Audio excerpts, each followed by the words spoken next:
Parents strongly cautioned. The following program may contain material that some parents may not find suitable for children. Content of the following program may include foul language, discussion of gore, dangly parts, exploding lolitas, tentacles, transgender transformation, and lots of balls.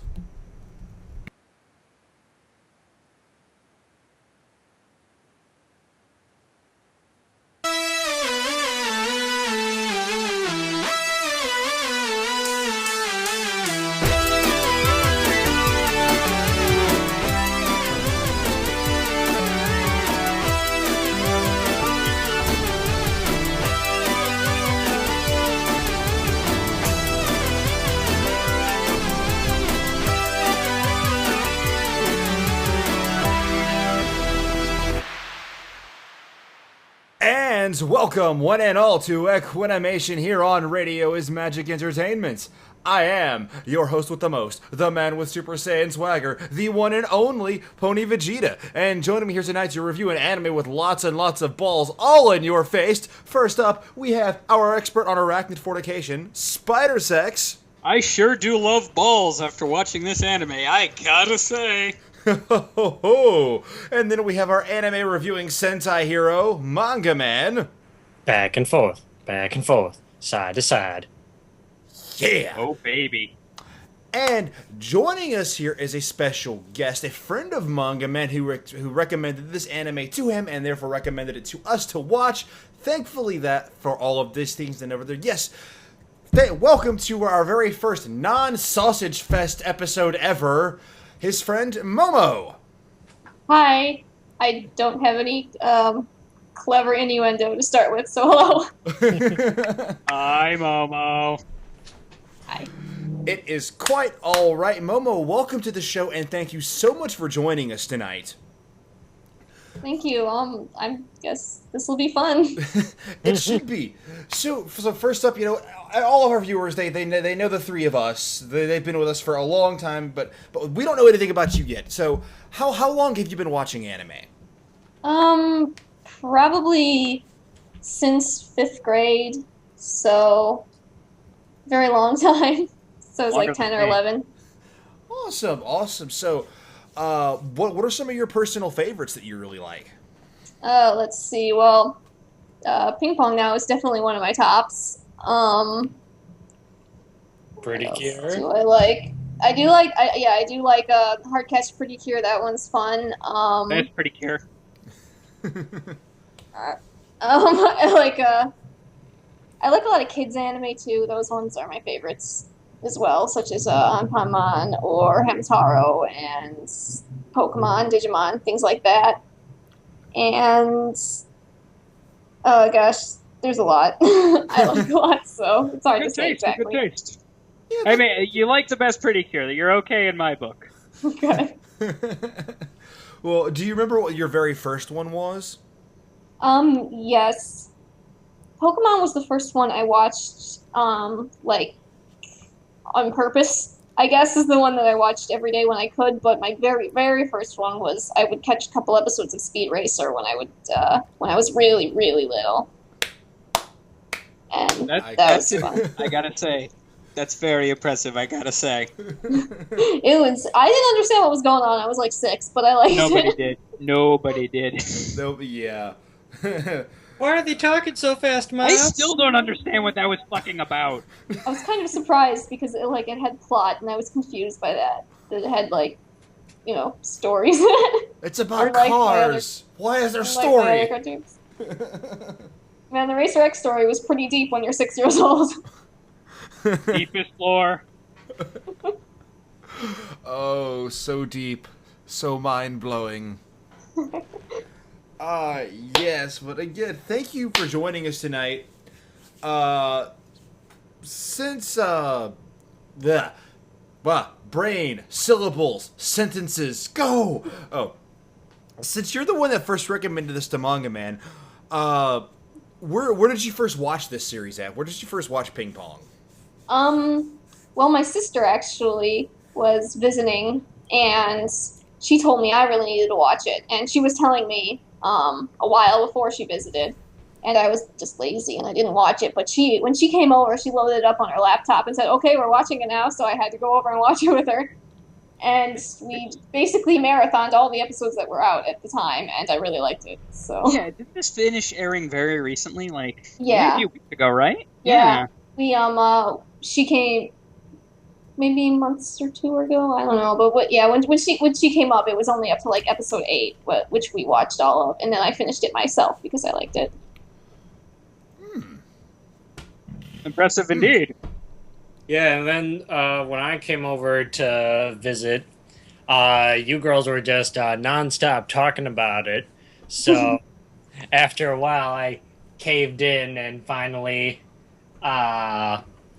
watched it myself.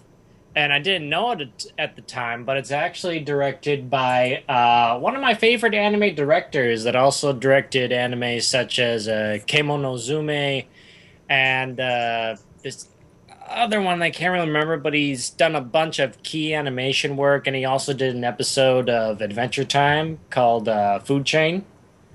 And that glorious man is Masaki Yusawa. Yuasa. Yuasa. You! No, Yuasa.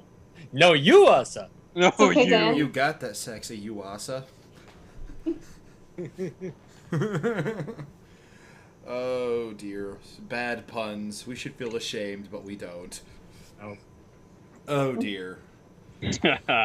So yeah, this thing is 11 episodes only. It only came out like just this year. I believe from this timestamp, I think it said it is in April it came out. So this is probably one of the most recent series we have ever reviewed on here.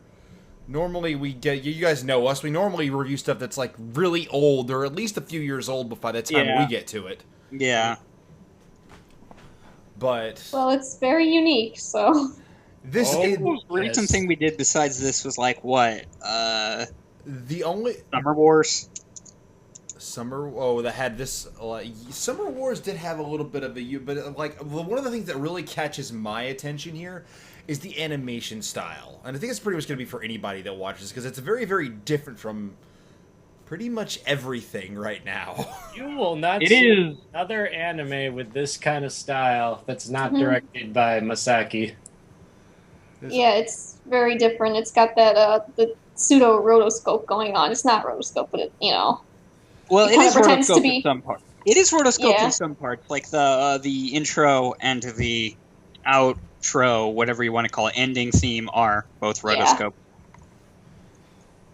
I almost pointed out to be kind of a very, very, very, very loose style. The animation itself is not really concerned with preserving the characters' forms as they're moving. It's very general as the characters are walking, talking, or just doing some ping-pong, which gives it a really, really loose feel to it. To quickly answer a question in our live stream chat, White Oak, I have never actually seen Prince of Tennis, so I can't draw comparisons between the two. Nothing like But Prince of yeah, Tennis. I was gonna go out on a limb and say no because I've never watched it, but I've seen the animation style is nothing alike, and I was just gonna assume that it was the two were nothing like each other at all. They're not. Trust me.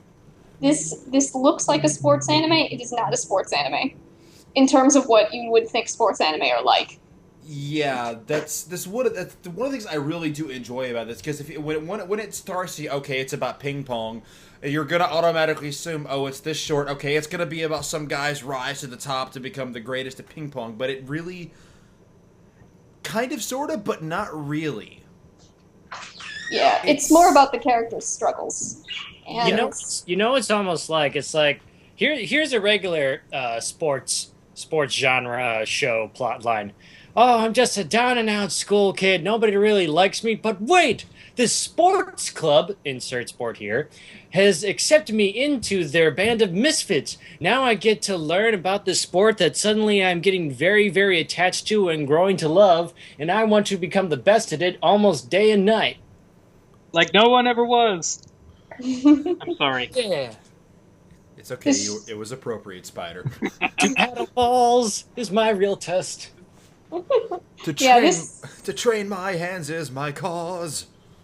Get this some show shoes.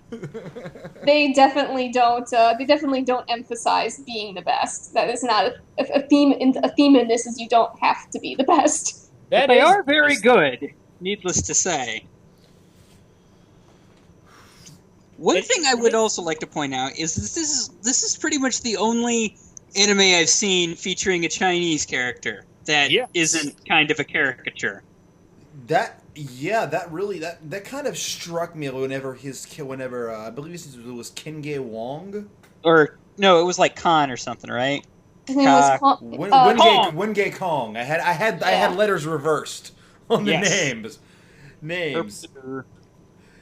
Yeah, it really struck me because most of the stuff I've ever watched, and anytime an anime does this, I love it. I pointed this out when we did our anime of 2013 reviews, or not reviews, but the last we did was our anime of 2013. I pointed to something like this out in an anime that I mentioned in Kiniro Mosaic. In most anime, whenever you have characters from other countries, they always speak Japanese regardless of where they're from because the animes always take place in Japan because they're voiced by Japanese people. This is one of those. We have a Chinese character who's speaking in Chinese. Yeah, he's actually speaking in very authentic Mandarin, and it was interesting to hear. And I always like this because it shows a real level of effort put into things. And the moment I heard him speak, I'm like, I'm going to like this. This is going to be good. And, well, I didn't quite get to finish it. I've only got one episode left. Definitely going to finish it, hopefully sometime this week. I enjoyed this overall. Thought it was done quite well. And like I said, as soon as I heard him speak in Chinese, I'm like, yep, there's some real effort going to this. I'm going to like this. You know what's another thing that I like about Wang is, the same thing with the Chinese characters or with any foreign character, they are always speaking in Japanese regardless. But the other thing that they always like to do with foreign characters is that if they're foreign, they try everything in their power to emphasize that they're foreign. Like in some shows, a Chinese person will be like dressed in like a stereotypical Chinese outfit, have a Wang Shu mustache, no kung fu, have a bunch of peace signs or yin-yang symbols all over their bodies. Basically casual racism, hooray! Hooray! Oh yeah! Racism, guys! It's what kids love that, apparently. All the rage over there these days. Oh joy, a black character! Dear. Yeah, but I liked him because he was Chinese though, the way that China, supports their sports and stuff, and that he was very into winning, and he was, he looked down on the other players that weren't from China because, obviously he worked the hardest, and he thought, what am I doing here in Japan with all of these losers? I should be back at China with all the top players. He was probably my favorite character from what I actually saw of. I didn't finish it, by the way. I only got to like episode 6. I was really busy, but he was probably my favorite character because he's not arrogant per se, but he is very confident. He's acts better than the rest of the characters because he knows, and he is a lot better than the other characters. Yeah. And they demonstrate this in a very unique way, in a very well executed way, because in the first episode, they do this thing where the two main characters, Peko and Smile, are playing ping-pong, and he and his coach can tell, just by listening to it, what is actually going on in it. And it's demonstrated that they really show that he has an in-depth knowledge of this sport. But what really gets me is... what really clinches it is he doesn't really care about the sport. Not exactly. He cares about winning, almost. He cares about... it's difficult to describe. He cares about winning because of the reason he's in Japan. Yeah. He has to be able to win, to beat everyone so he can go back home, which is what he really and truly desires. I think we should take a second to kind of explain the characters a little bit, at least the main ones. Yes. Let's start off with Peko. Oh, this guy. This fucking guy. Yukata Hoshino, also known as Peko, seems to be a kind of a natural, just a complete natural at ping-pong. He's happy-go-lucky, always smiling, always in a good mood, always... Very silly guy. Yeah, he's just a fun character. And he has a bad habit of breaking down like a little whiner whenever he loses. Mm-hmm. That's one of his major character flaws, yeah. Yeah, because he's not accustomed to losing. So when it happens, he doesn't quite know how to respond to it, and he retreats. He puts up this shell and just goes, fuck this. But it's worse though. Like, losing, he'll get depressed and whatnot, but when he realizes that there are other players much stronger than he is, he completely shuts himself off from ping-pong and from his friends. Mm-hmm. Yeah, he went through a bit of a period there, that of shutting himself off. Yeah. It wasn't good, and it's kind of funny because we just how they kind of symbolize it in that show is when he lets his hair grow out a bit. He doesn't cut it for a while during the summer and during the break, and they call him Poco instead of Peko. So like Poco is kind of like his out of it form almost. Then this isn't even my final form. Then he gets to go back to being Peko eventually. Yeah, he kind of lets himself go. So he's eating a lot of junk food, starts smoking, drinking, and puts on a lot of weight. And mysteriously loses a girlfriend. And mysteriously gets a tan. Yeah. How about the next character, Smile? Well, Smile there is Pecco's best friend, and probably Pecco is his only friend, because Smile is ironically named that he doesn't really smile very often at all. Basically never. And the other people tease him that he's like a robot because he just does what he's told. He's quiet. He's analytical. But he hangs around with Pecco a lot, who he views as a hero.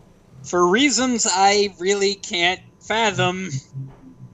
Well, there are reasons. There are good reasons. They were really starting to go into that they really started to go into the episode that I had to stop on. So which is why I'm interested to see what happens in the last episode, because I'm pretty sure it's that last episode is really going to clinch it. Yeah, they definitely go into why he sees him as a hero later on. Oh yeah. So they have an interesting and bizarre relationship, really. Pecco and Smile. Yeah, it's your classic red oni, blue oni thing. Pecco is out there and outgoing and is really hot-headed, and Smile is really close-knit, really kind of closed off, both to himself and kind of everything else, like a robot. But they really kind of get in-depth to their psychology and really why they are like this. Mm-hmm. Mm-hmm. It was really interesting, and it was very nice to watch. With Smile, for me at least, I was kind of a little bit apprehensive of him because it's like, oh boy, we got another quiet character type, not really going to talk about, probably has a traumatic past and something like that. And I was partially proven right that he does have a bit of a, I wouldn't say tragic past, but a past filled with poking, teasing, bullying, being shoved into lockers, people telling him he's not even human. It does a lot to a little kid like that. It does, and with his analytical nature, he just can't fathom, like, what am I doing wrong? I follow the rules. I don't fight with anybody. I don't do anything to stand out. So why is this happening to me? And that's when the sympathy really started to kick in for me for Smile. Man, I just want to play my video games. Which is what he does a lot. Yeah. He doesn't even really like ping-pong.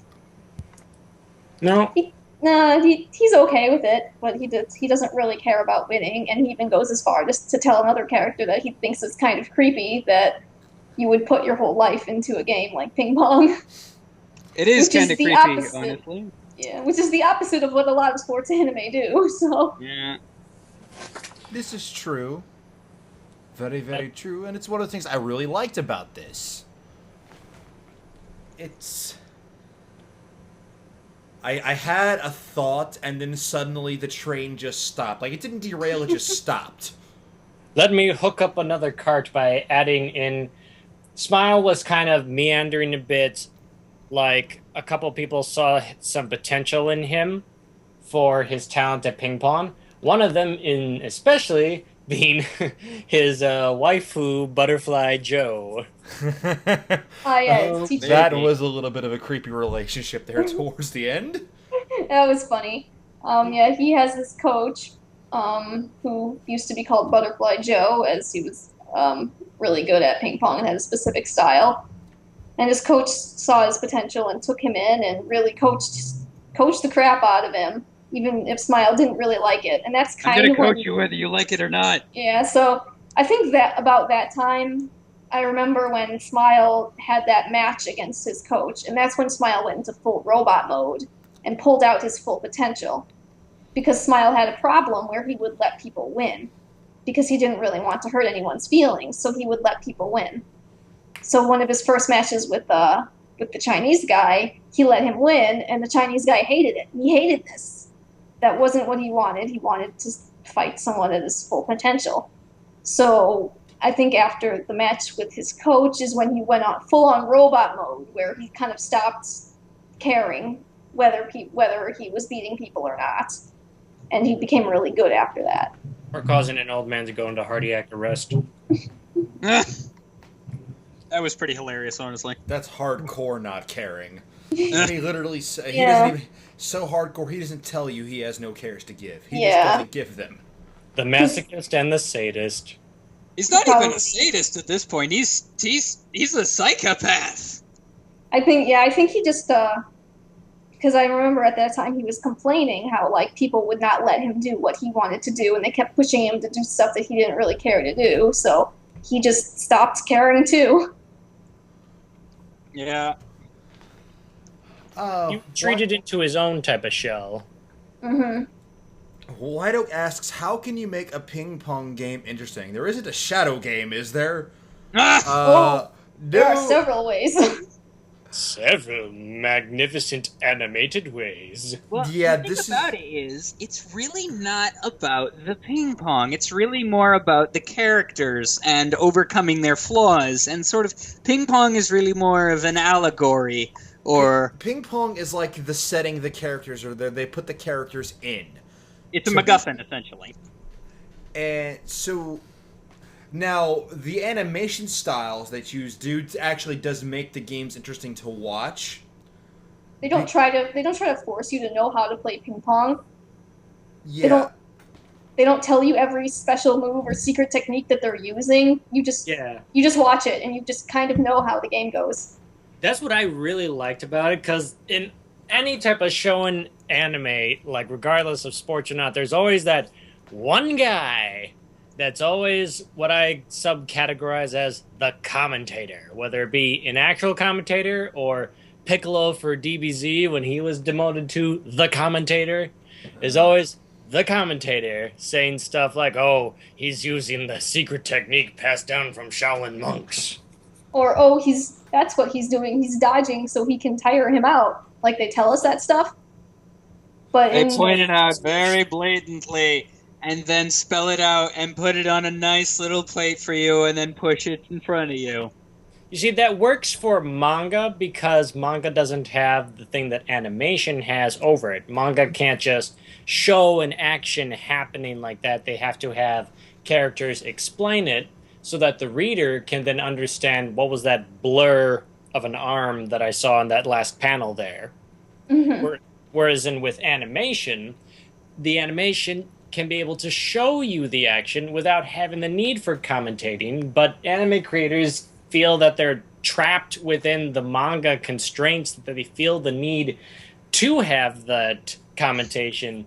And again, Ping Pong itself even had a manga before the anime, so the fact that the anime decided to forego the commentary and just go for pure animation to tell the story, I think is a brilliant move. Well, it's not just like trying to stay close to the manga. It's like manga doesn't really have a specific time slot that they need to fill. Yeah. So they kind of need to figure out different ways to fill out 20 minutes. Yes, that too. That's always another. Yeah. I'd like to say though, the way it does make the ping pong interesting is they switch it up a lot. I noticed several main ways they presented the ping pong. There was one match I remember where they basically almost played out the whole match just showing it. The characters didn't speak a lot. I mean, they just played ping pong, and you watched the guy lob the ball really high, then lob the ball really high again, and do it again and again. And you realized, oh, he's tiring him out with this. That's what he's doing. You could tell. And they played it very straight. Or sometimes they go a lot of different angles, and they show a lot of cool action, and they just want you to see how fast the characters are moving, and they want you to see the characters reacting and the strain they're feeling. Or they will forego ping pong entirely and make the entire match just one gigantic visual metaphor. They'll show a dragon fighting another creature, a dragon fighting a demon, and that will be the ping pong match. Symbolism. Yeah, so it's really cool. They mix it up, and they choose different ways to show the matches depending on the characters and how they're fighting each other and what their goals are in the match. I also got to say, Vegeta, if we do get the time, please play the opening theme song during the break. Yes, let me go ahead. I will actually load that up now, so I'll have it ready. Thank you for reminding me. It's something I want to keep doing. It's pretty Speaking of groovy, I gotta say. Speaking of the theme song, I like how they choose to play it at random points during the episode. Yeah. I think in the final episode, they played it 6 minutes into the episode. They don't care. Wherever it fits is where they put it. It's such a good opening. Hardly ever works, too. But it's such a good opening that you don't care. At least I didn't care. I mean, it's I didn't care either. It's like, oh yeah! Oh yeah! It's sad though. You can tell that they had time constraints because the actual OP animation doesn't play until a few episodes in. They just use stock footage until then. Yeah. Bucket. Who kicked the bucket? Sorry. Mr. Bucket. Why'd you kick Mr. Bucket like that? He just wants your balls in his mouth. Fuck Mr. Bucket! Well, after this, I think we've all got plenty of balls to give him. Oh yeah. Oh yes. Do not expect maturity for the duration of this show. I'm just gonna let you people know we watched an anime about ping pong. Oh, also a side note, don't go looking for Ping Pong and confuse it for Ping Pong Club. That is an entirely different anime. Yeah. I almost did that. Look for Ping Pong, the animation. That's what it's called. So don't get confused. I almost did too, because I always go to Baka BT for all my anime. I go looking there first, because most of the stuff I watch is not licensed, and they will not list anything on their search results that is licensed in the US. So Ping Pong Club came up first, and I'm like, wait, I was told this thing is only 11 episodes long. Why is there 26 episodes showing up? I almost did that too, and it wouldn't have been the first time. No, it would not have, Spider. Sorry. If not, Also to be always reminding you guys. For the viewers, Ping Pong is up legally on YouTube in its entirety. Also, if you want to know. Oh, really? Yeah, it's all on YouTube and you can watch it. Yeah, but it should be on. It's probably on Funimation's official channel. Yeah, the Funimation logo plays in the start. I know we have a lot of newer viewers than what we had about 2 years ago when Spider had his first run with us. So for those who don't know the story, there was... I don't even think you know this story, MangaMan. I don't know if we've told you this or not, but we were supposed to review a series called Gravitation. And that was about gay boy bands. Yep. I know about that one from my ex-girlfriend. And at the time the show was every single week, we were running it every week on Friday nights. Spider watched the wrong series. It was called Gravion, and it was about giant robots, and I thought, hey, this is awesome. No, I was supposed to watch the gay boy band. Whoop-de-doo. So that's just one of those things that was it's just really funny to me that's happened on this show. I had thankfully watched the actual series I was supposed to watch at some point prior to this, so I guess I lucked out. But still, it's kind of funny. Right. Okay, so yeah, let's steering this back on track. Let's talk about some more characters. Yeah, we've talked a bit about Kong, so let's talk about him now. Yeah. His backstory is that he was on teams in China, but he was kicked off one of his teams and sent to Japan. And the only way he was going to get back was if he, won the matches he was supposed to win.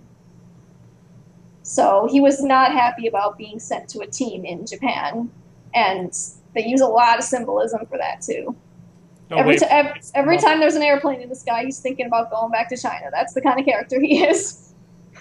That became his symbol, is the airplane. Mm-hmm. Played out and reused throughout most of his story arc. Yes, he's a bit arrogant. And that it's kind of shown that he's pretty harsh in his words, because when he speaks, his translator will tell the Japanese people he said something less mean.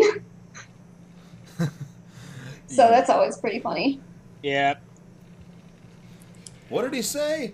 I told them they suck. He says you guys should practice a little more. Pretty much. Pissant's wasting my time here. He says, let's all try our best for the upcoming tournament. How about Ryuichi Kazama, also known as Dragon? Oh yeah, he's interesting. He's from one of the top teams in Japan, so for his age, and he takes ping-pong super seriously. And they call him Dragon because he's obviously very strong and just almost an unstoppable force in ping-pong. Ping-pong is love. Ping-pong is life. Yeah, he trains every day, and you see him with a ping-pong training machine that's just constantly shooting balls at him. And my friend actually described it as a ping-pong torture device, which isn't far off. So yeah, he is super serious in a part of a super serious team. White Oak, to answer your question, is there an arrogant rich character? Technically, this would be the arrogant rich character that we're talking about now. He's not too arrogant, though, really. That's kind of Wang's territory. You got Wang. You got wanged, son.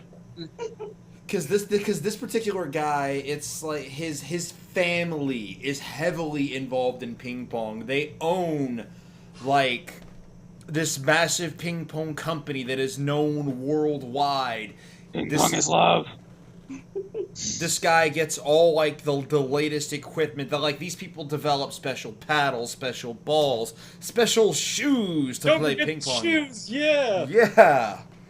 They make a difference. He stars in all these ping pong commercials, all kinds of advertisements, and he's very closed off in himself in a way. He doesn't act it, but they show a lot of shots of him just, standing in the bathroom by himself thinking. So it's clear he's got more depth to him than he shows on the surface. Yeah, he has trouble going to the bathroom. That's kind of became his symbol for Dragon, was the bathroom stall of him locking himself off. It almost felt like, even though they never showed it, almost felt like he was like crying inside that stall just from all the pressure, all the weight that's on his shoulders, all the expectations that he has to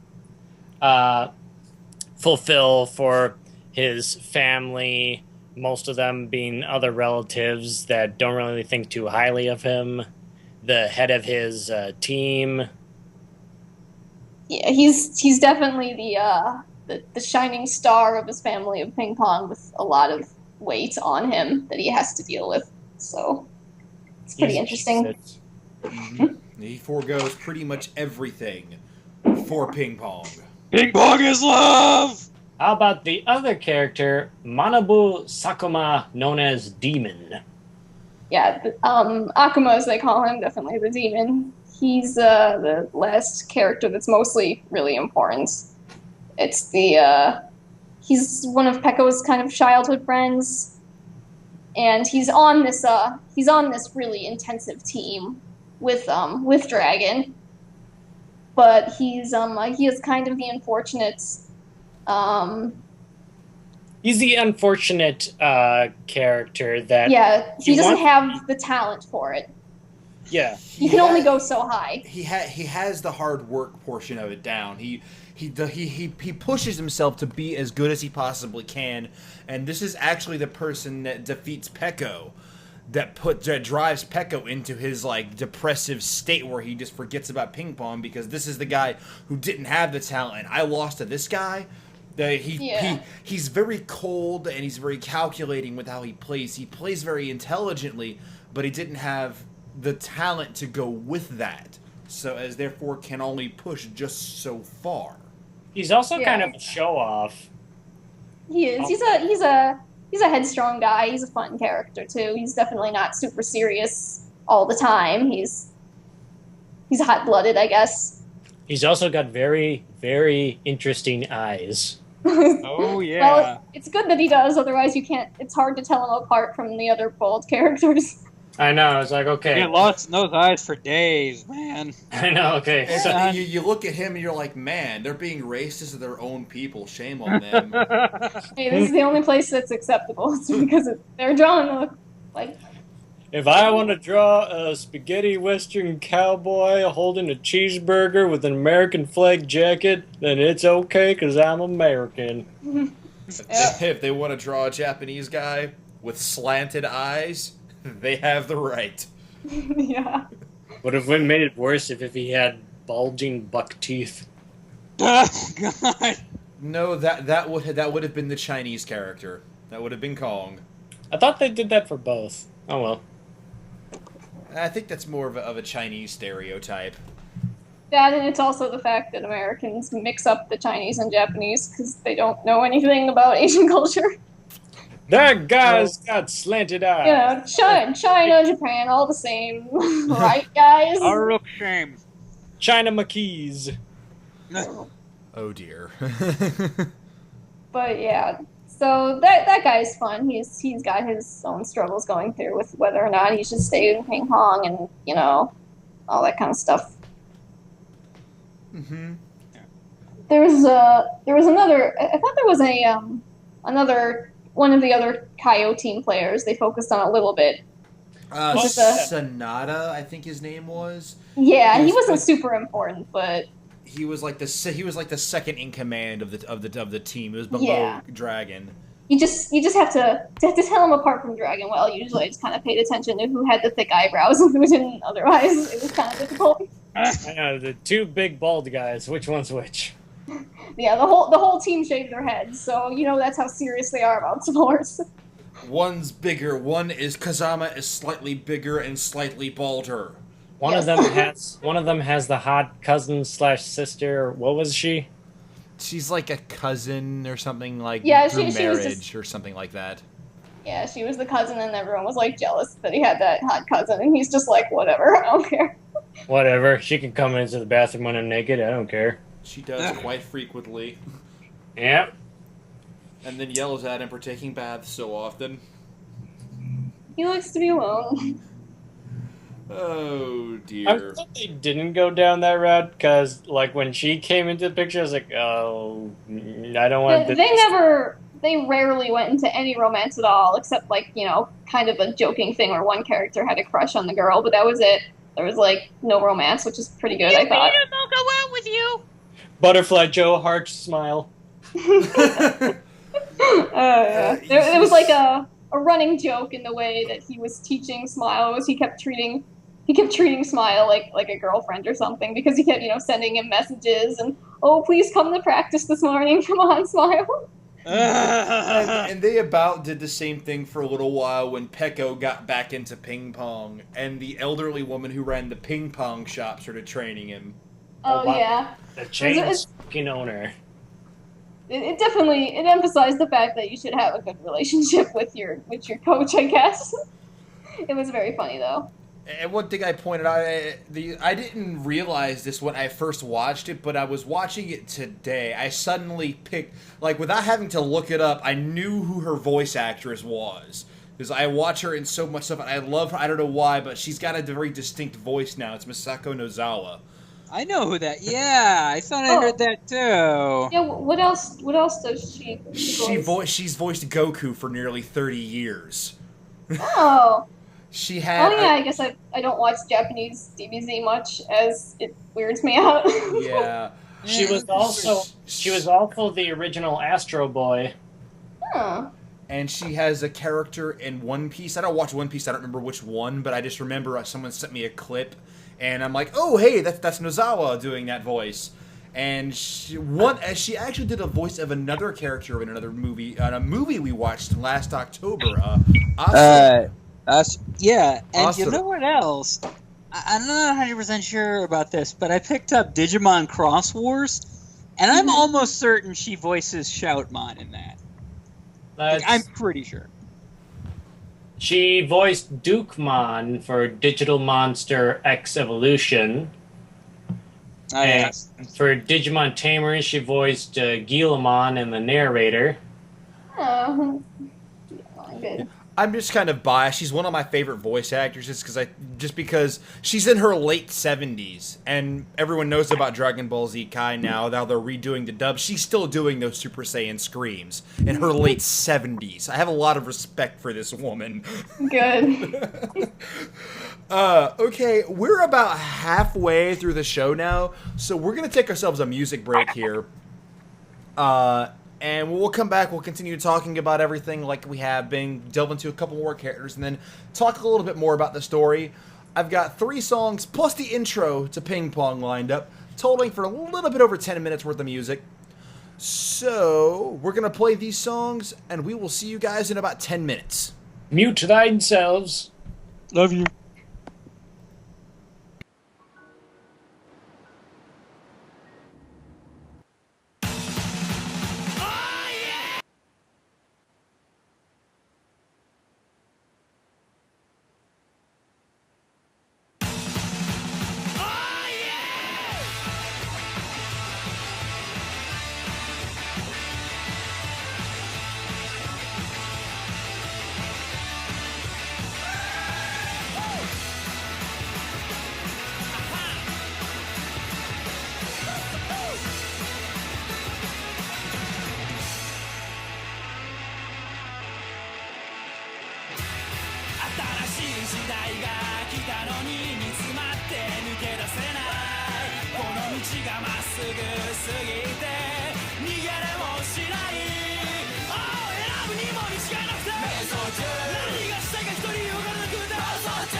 You're going to love it! For the record, I don't mind.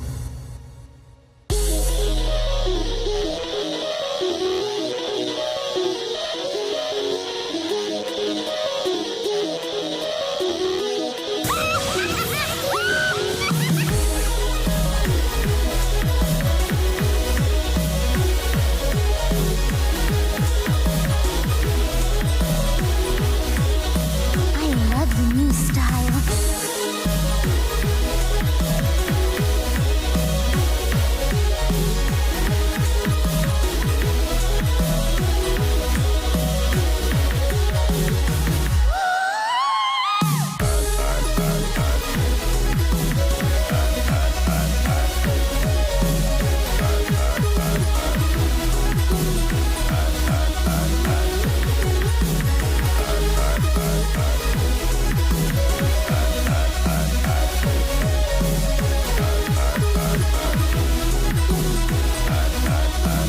Then out of nowhere.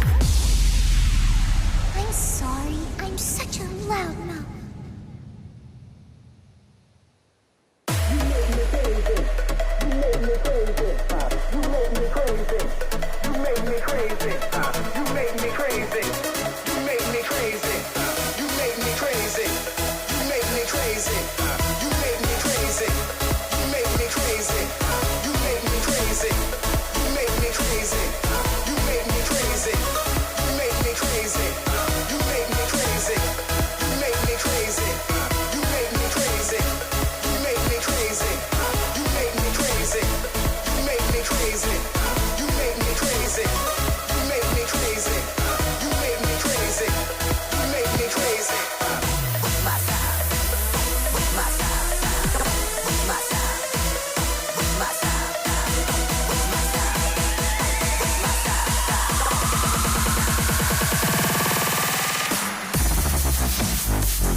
Kill the silence, baseline.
Get the fuck out my face, yeah?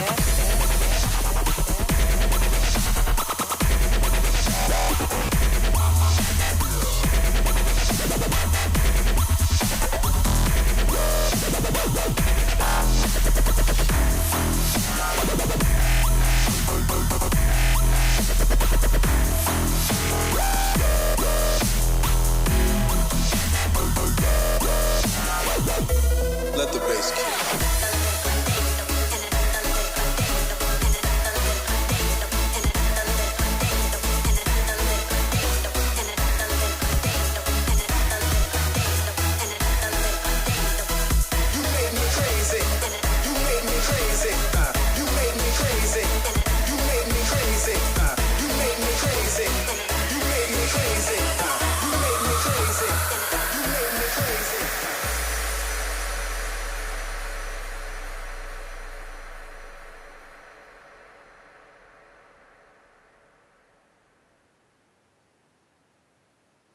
And welcome back, everyone, to Equinimation here on Radio is Magic Entertainment.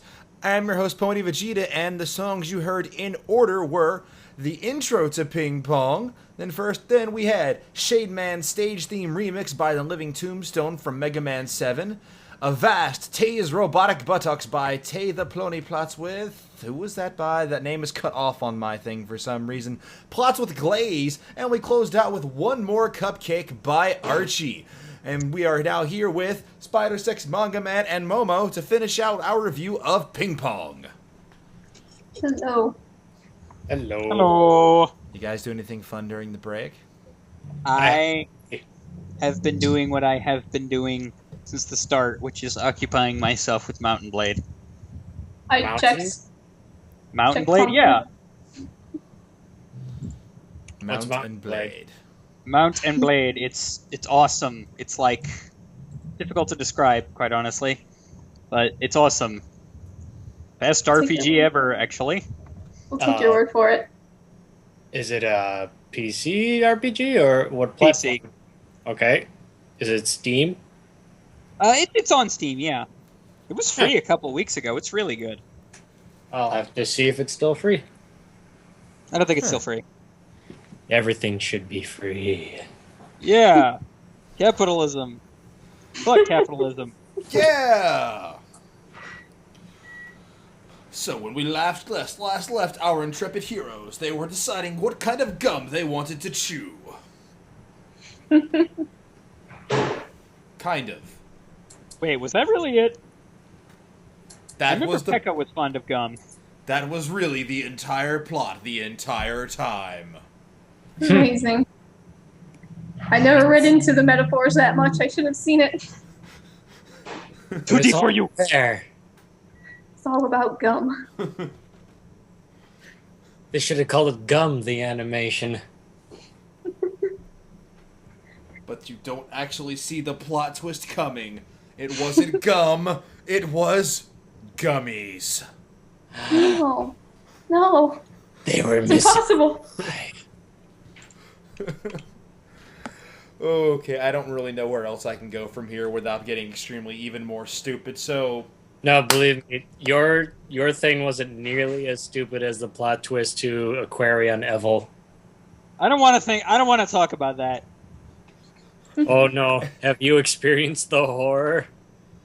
Oh, you I haven't experienced it. And, question for you.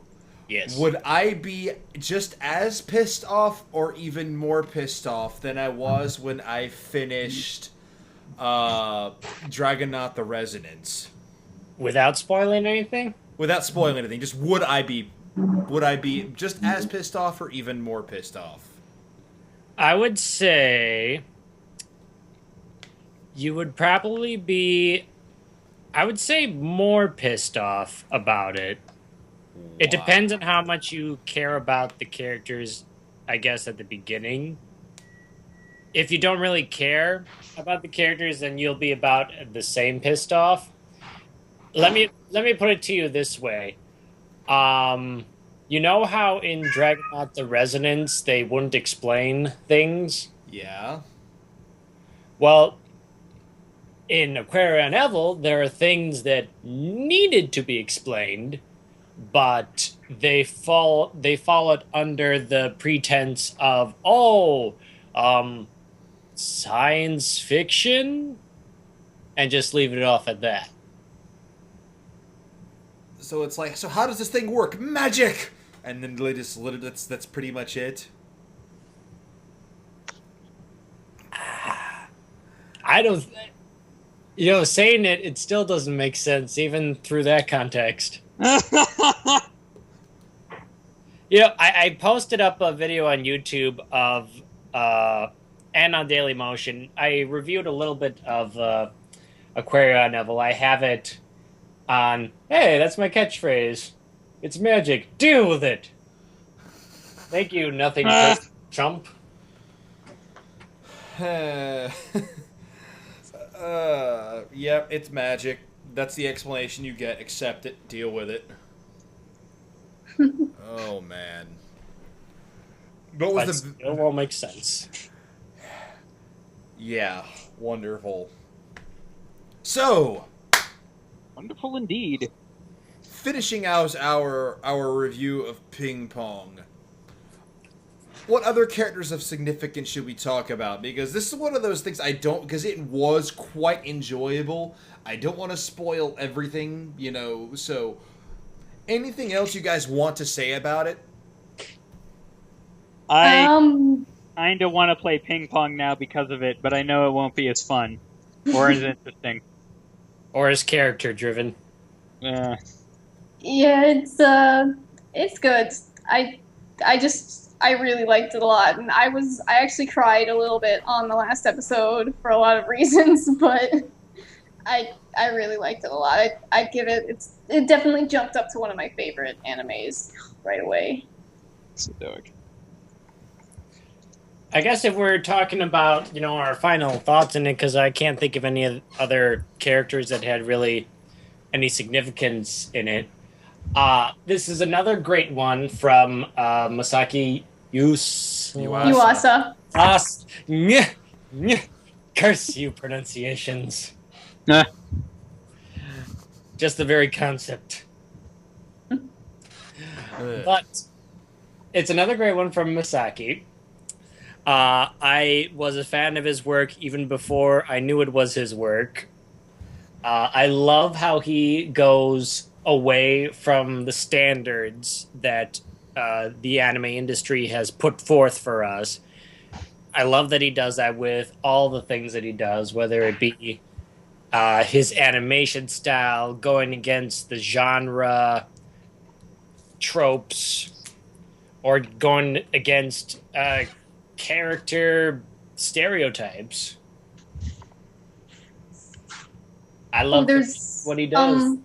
There's one more thing I do want to say is there's also a movie based on the Ping-Pong manga as well. There's a live-action Japanese movie that you can also see, which I heard good things about as well. I kind of want to go read the manga now because the manga's like 48 volumes, and this is just tiny. Yeah. 5 volumes, actually. Oh, well. You mean 48 chapters?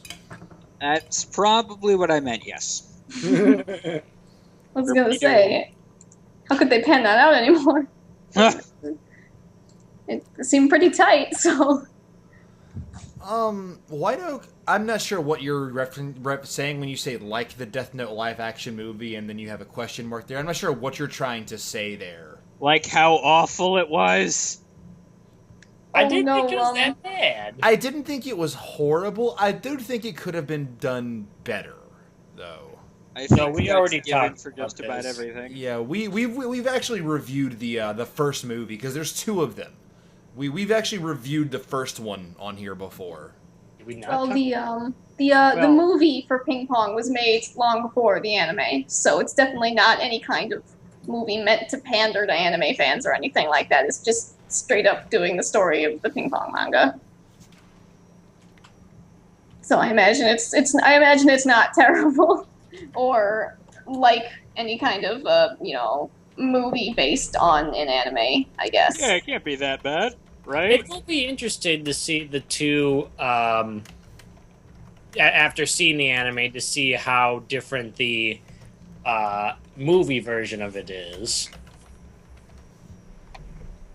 Yeah, I remember I had seen a music video of the movie. I haven't seen the whole movie, but I saw a bunch of scenes from it and clips, and I noticed they had a lot of the same shots as in the anime.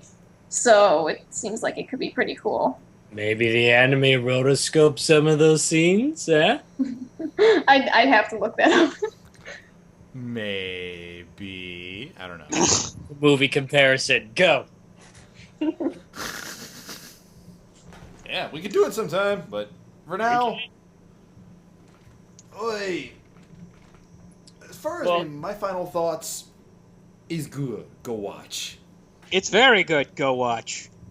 Yeah, Very, very good, go watch. I've had my Skype set to watch Ping-Pong for like several months. It's no longer that, but it was. Yeah, it's a fun experience. I mean, the animation alone is interesting enough to make it worth watching, and the story itself, and yeah, adding in with that the very interesting story they throw in for it, it's definitely well worth your time to watch, especially considering how short it is. Mm-hmm. This could be a 1-day marathon, easy. Yeah, I mean, if you've got, I mean, what, 25 minutes tops per episode? That's Times 11. I don't know. heck, just cut that to half hour. Just 5.5 hours. You got 5.5 hours to yourself. You can finish the whole thing. Yeah, skip the ending theme sometimes. No, there you go. It's good. I always like to make it a point to listen to the ending theme on the last episode. Yeah, if you're a type to skip it, then that is a good idea. White Oak, we haven't discussed as far as like actually reviewed Attack on Titan. We briefly mentioned it in our Anime of 2013 show we did at the end of last year. And we made it into all three of our top 5 best anime to come out that year. But we didn't actually do a full review. Haven't done a full review of it. But considering how new it is and how popular it is, I don't exactly see that happening anytime soon. But maybe. Can I say a story about Attack on Titan? By all means. Go ahead. I really like it a lot, and I just like it a lot. It's just something that I enjoy. I don't know what other people's opinions are on it because I know it's popular, so sometimes people get negative opinions. But that does happen because I noticed a lot of people on like Tumblr and Twitter and stuff would call it entry level trash or something just to joke about it. Like they don't, whether they think about it or not, they just joke about it being entry level, quote unquote. And like I remember, I don't usually bother with stuff like that. I don't get offended or feel bad that people don't like things that I like because that's just kind of silly. But sometimes I would feel a little bit bad. I'm like, it's not entry level. I think there's pretty cool stuff. But then, another day, I was talking to someone, like a younger person who was just talking to me, and we got into talking about anime. And they said, "Oh, do you like Attack on Titan?" I said, "Yeah, I love Attack on Titan. It's great." And they're like, "Yeah, it was my first anime." Oh boy. And I was like, "Oh," and I thought to myself, like, "Oh, entry level." Casuals. I'm like, I guess, and somehow I felt more at peace though. I was like, "Oh, I guess it's, I guess that's not so bad to be entry level." It's not so bad, and There's that's worse entry level things. yeah. I thought Level things. so. That's my funny story on Attack on Titan. I would say that is an interesting entry level anime because, like, I mean, Intense. yeah, I mean, like, how young was this shown kid? and stuff. It just has very good production values. It does very They good. were 15, so I don't know why they weren't watching anime before that, but Fucking casuals. much more what's the word I'm looking for? Much more intense than my entry level anime was. yeah. When we were watching Pokemon, the most intense thing that happened was like Pikachu maybe left, but then came back. Like to us, that was upsetting enough. Hey, first episode I still say is one of the best first episodes out of any anime series. You see It is actually very good. it's so good, like, oh my god, Pikachu just got attacked by thousands of Spearows and he's motionless on the ground, it's raining out, and Ash goes to protect him, and then Pikachu comes out, jumps at his shoulder, and does a massive thunderbolt, fainting all those Spearows. Yes, that was very intense when we were 11. Yeah. Well, I was like 5 when this came out, honestly. I feel really yeah. young. That's okay. That is how you suck your audience in. Stuff like that. High intense stakes. Attack on Titan did the same thing with the, mother dying. Nom nom.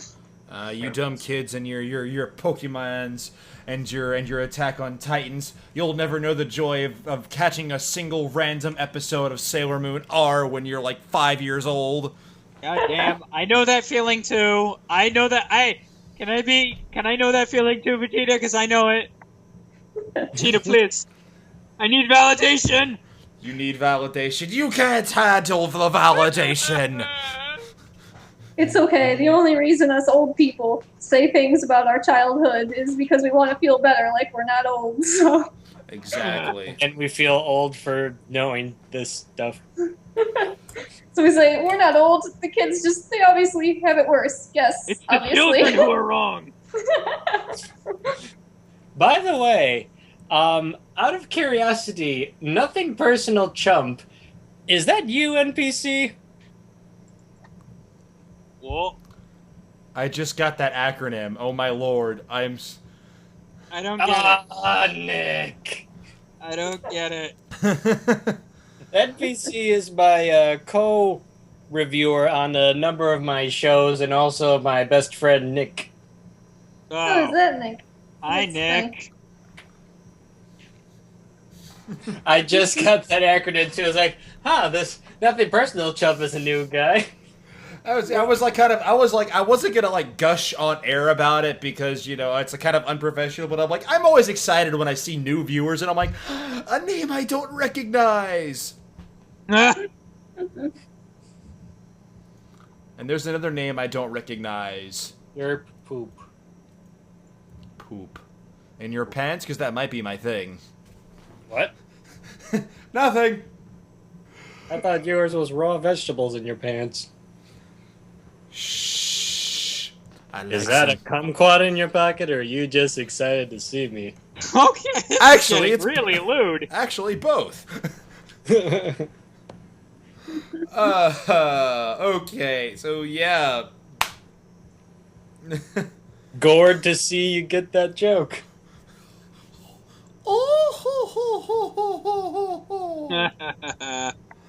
So, Spider, did you have anything on final thoughts on Ping-Pong? This was really trippy, and I really liked it, and I'd really like to thank you for recommending this to me. Finish it. Momo. Yes, Finish it. I'm gonna do that right now. Matter of Good. fact. Yeah, I've only got one episode left. Chances are I will finish it. I might finish it tomorrow morning when I'm eating my pre-workout meal. There you go. Oh, yeah. So, for these last couple of minutes that we have some exciting news that we wanted to... Very exciting. Yes. For those of you that don't know or don't follow my YouTube channel, there has been some recent news of an older anime series of the early 2000s. Now, it's really sad to say that that's now old. That is old now, isn't it? God damn, I feel old. Imagine, I'm older than all of you are. Imagine how I feel. I want to be cool too. I want to be an old fag too. Anyways, a show from the 2000s is going to be getting a new series based on its first season, and it's also a beloved American classic that was a part of a lot of our childhoods. Oh, can I sing the theme song? Can we sing the theme song? English or Japanese? English, obviously. You know what? I'll do you one better. I'll bring it up on YouTube. Oh, baby, here we go. All right. You looked it up, didn't you? I didn't look it up, but I mean, you've been You dog. gushing about it since before this, so I'm pretty sure I now know what in the world you're talking about. He's getting so excited. So yeah, so without even actually saying what it is, I'm just gonna play the intro for our listeners. Oh boy, oh boy, oh boy, oh boy, oh boy. So yeah, you guys, I'm not even gonna ask you guys to mute because I mean everyone knows what it is. Everyone's gonna know what it is. Some people might have it figured out by this opening screenshot right here. So The comments are already flying. There it is.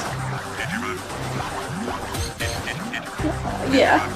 Oh yes. I got the big cringe in my mind. Did you know what's coming? I'm kind of excited for this now. This is I'm not awesome. kind of excited. I'm really excited. Super excited. Yeah. Digimon, Little Monster, Digimon are the champions. Questions now. Like, since they're going to be releasing it in Japan this next spring, is this going to be coming to the US? And if so, Yes, it's gonna be coming to the US. of course they're going to bring it to the US. Yes, it's Aquaman, God damn it. What kind of dub do you think it'll have? That's what A I'm really thinking. good one. Is it going to get the original voice actors? I hope it does. It's gonna take place after 2, supposedly, and it hopefully won't be as I heard bad. that it's actually an alternate ending to season 1. Like after the events of Digimon Digital Adventures, they go right into that, and Digimon 02 is kind of like an alternate path. This one, as far as we know, it features the characters in high school with TK and Kari, obviously in middle school at this point. Tai has been confirmed as a part of the main cast, along with Agumon. Is there going to be Netotere again? I don't know. I remember, at least in the English dub, who was it? It was Tai got NTR'd really, really bad because there was a forced romance between him and Sora when there wasn't in the original Japanese. Oh, really? Yep. And he got NTR'd hardcore. I'm feeling dumb. There's no such thing. It's just there's no such thing as dumb questions. Just dumb people. What does NTR stand for? Cuckolding, essentially. Like, it's difficult to explain. It's that feeling when someone beloved is taken from you. You know? Oh. It's difficult to explain. Like, when you're... I don't know the exact definition. Hang on. I mean, what does NTR stand for? It sounds like an acronym. It is. And Netotere. Never trust Raymond. I like you, NPC. Raymond. I like you, NPC. Is it a Japanese term? It might be. I feel like it is. I'm probably pronouncing it wrong. Fuck, I got that. No, I don't want Netflix. Type it in here and I'll pronounce it correctly. Urban Dictionary, NTR, Japanese acronym, Aqueduct? fucking Urban Dictionary. No, Japanese netorare.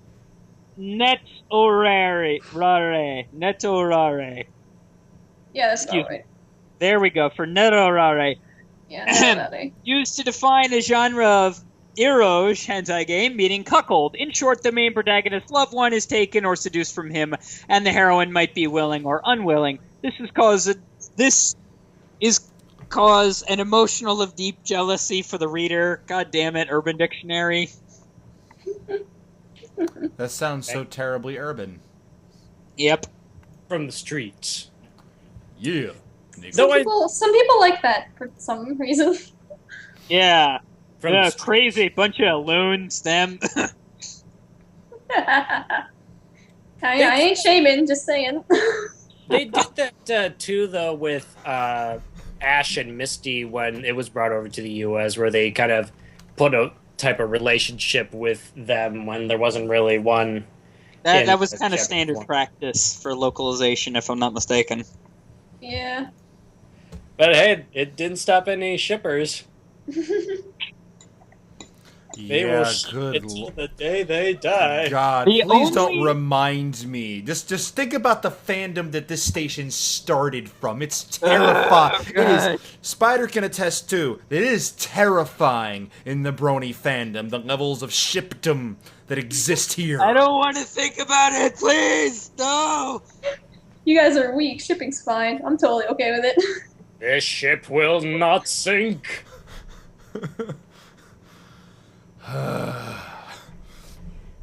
Right. Anyways, I did hear Digimon. For Digimon, Joshua Smith, the voice of Tai, who hasn't been in voice acted for a while now, has expressed interest in voicing him again for the new series. Good. Good, because it's just not Tai unless he's Tai.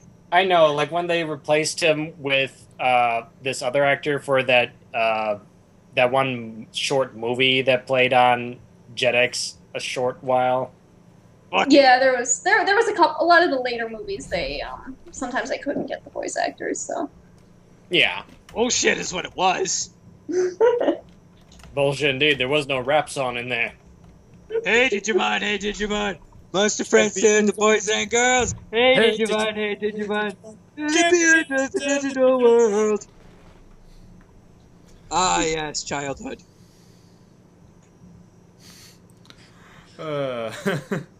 I love your friend NPC. I'm sad that he's just now getting done coming up with meanings for NTR. I know. I was Yeah, he's genuinely pretty enjoying that. We should get him on the show one of these days. He's really funny. Fuck you, Raymond. Never mind that rascal. No Turkish. Never trust Raymond. No Turkish raisins. Northern truck racers. Never mind that rascal. Oh dear. Right-o. But yeah, Digimon. I'm excited for this now. I loved Digimon growing up when it was on TV. It's one of those that because it was only on TV, I didn't go out and buy all the VHS tapes. I've never seen the series from start to finish. Like any of the seasons. And that kind of to the point. I would love to have an excuse to sit down and watch all of it. Sadly, because of how busy I stay, unless we review it on here, I almost never get to watch anime at all. Dude. Yeah, that's understandable. It feels nice being in college and only going to college 2 times a week, and I can watch anime the rest of the week. It's a really nice feeling. You guys should try it sometime. Nidorino terrorizes Russia. Oh, I get that one because the NPC was doing a Nuzlocke challenge in his Pokemon Y, and he was doing pretty good, but he got down to just a couple of pokes, a Granbull and a Dodrio, but he was able to capture a Nidorino and a Roggenrolo, but then his Nidorino died, and that's when he was like, done! I am done with this! Ragnarola woman for a Ragnarola man. You can take it if you wanna. If no one else knows this song, No, I don't know. No. God, NPC. God damn it. NPC. I kind of I feel you there. I tried one in a platinum because it's the one I played through it the most more recently, and that's the one I was familiar with. And I epic failed horribly. They're hard. They're really hard. If I have enough money, because I'm saving up for whenever the X and Y sequel comes out, because I didn't really have any time or money to get X and Y when it came out, so I'll just figure I'll get the Z version whenever it comes. But then you won't have enough money for Smash. I know it's a hard choice. Okay, Smash. I'm saving up as much as I can. Speaking of Yeah. Smash, I'm thinking about getting the new Alpha Sapphire. yeah. Those two. Rats. I'm Omega. thinking about getting maybe one of those. But I'm not really too fond on playing those games again. I mean, I like them enough, but I think I might if I decide to do a Nuzlocke. Then I might pick it up again. Secret could be base. oh man, that was the best part of that. Just finding all those little secret bases. But Yeah. speaking of Nintendo things, what do you guys want in Smash? And what are some of your predictions? NPC also does okay, this is my title plug for you, buddy. Okay. The NPC, my good friend, has a Smash show that he calls Smash Up, where every other week he posts either articles or videos featuring myself and our other friend Ken talking about recent weekly updates for Smash Brothers and then giving a character predictions. So there you go, bud. There is your recommendation. And he posted up a link on the live stream. So check him out, guys. He does some great stuff. Cool. My personal hope is that the Genmatsu leak was kinda on the ball, sorta kinda, and that Shulk will in fact be a featured character. Other than that, I'm hoping for somebody like Lloyd Irving from Tales of Vespera, or it was Vespera, right? Yeah, Vespera. Right, was it? No, Symphonia. Yeah, Tales of Symphonia. Other than that, Ganondorf, I guess. That's about it, really. I don't have any hopes because I only like my favorite characters are from like super obscure games that will literally never get in. So I don't know really that have feel. any. I know that feels so much. Like I don't really have any predictions or hopes. Just whatever comes. If I like it enough, then I'll be happy.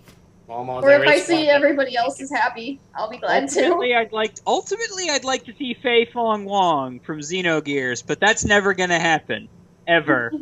Momo, it could happen though. There's one No. character that you love that does have a chance for a classic type title character. What do you think? I'm thinking your drill buddy. Oh, you think Mr. Driller? I don't know. I don't think Mr. Driller's gonna get in. I mean, if Dig Dug didn't get in instead of Pac-Man, then I don't think Mr. Driller's gonna get in. Yeah. They should put in Simon Belmont. Yeah. No, you know who they should put in? Ridley. It would be awesome, guys. He should You- be, you he guys should be a like boss Ridley? character. No, don't you guys like Ridley? Come on, man, he'd be perfect. They could scale him down. Pushes you down the stairs. Bye. Bye, Ridley fans. No, that's fine if they want it, but I just don't think. No. He'd be a fun boss. He'd be a fun boss character, like No, like, he'd be great for it. They could scale him down. Guys, No. Let's go back. Let's go back to yours, Vijay. Simon Belmont. Now I- there is a character that has not been receiving enough love lately. I mean, what was the last real Castlevania game that you guys heard about? well, Let's one see. came out very recently, actually. Like Lord- one came Lord- out like Lord- 2 Lord- months ago. Wait, really? Yeah, I mean it sucks, but yeah. That's why I emphasized real. Yashmin, I honestly don't know if you're serious or not. If you're asking who Simon is, I don't know Huh? if you're serious. If you didn't catch the last name, it's Simon Belmont from the Castlevania games, the star of the first Castlevania for NES. That's a guy. Yes, the franchise is owned by Konami, but seriously, That's happened before. yeah, exactly. And if there's anyone that deserves to be on Smash that hasn't yet, it is him. Yeah. And he's one character, like, besides Zero Suit Samus, that has a whip as a main weapon. Yes, Captain N Reunion. Oh, good lord. Oh, Yay! no. Ickus Pickus! Captain N, the Game Master. I think you are missing a letter there, bud. That's what I said, Game Master. Yay, Master.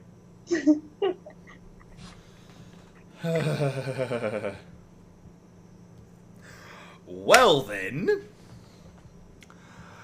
Well, everyone, that about wraps it up.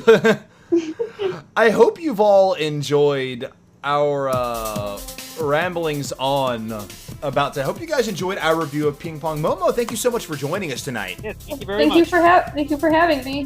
That was fun. The next show that we're supposed to have is supposed to be on the 25th. 25th. You know, again, 2 Mondays from now. That show is not going to happen. I am actually going to be in Milwaukee, Wisconsin, visiting DJ Jack and Chickadee, and yeah, and I'm gonna get to see MangaMan on there, so it's gonna be awesome. And me. Don't yeah. forget me. Yeah, and so I'm gonna get to see my Equinimation buddies. Maybe we'll take some pictures, get some stuff on our Facebook page. It'll be awesome. But because I'm on vacation, I don't know how much time I'm gonna have to watch something. My cat, sorry. It's okay. It's okay. Because I don't know how much time I'm gonna have to watch stuff. I'm on vacation. I'm honestly not gonna feel like doing any kind of work. So we're just gonna be canceling that show.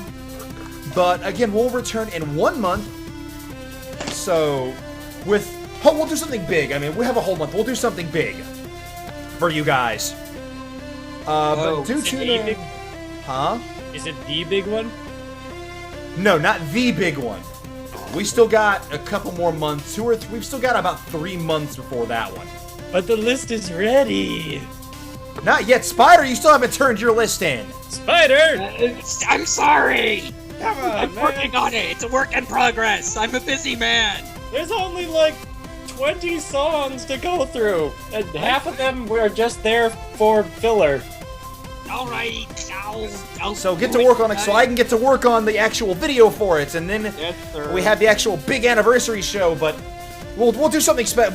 We'll do a big series for the next one, so you guys will have a lot of fun. Next Monday, 6 p.m. CST, The Flying Dutchman. Tune in this Thursday for Scribbles with Chickadee at 6 p.m. CST. And yeah. Yeah. Digimon! Yay! Digimon! Digimon! Digital monsters! Digimon are the champions! Near 30 raccoons. Awesome. Thank you guys for tuning in, and we will catch you guys later. Peace out.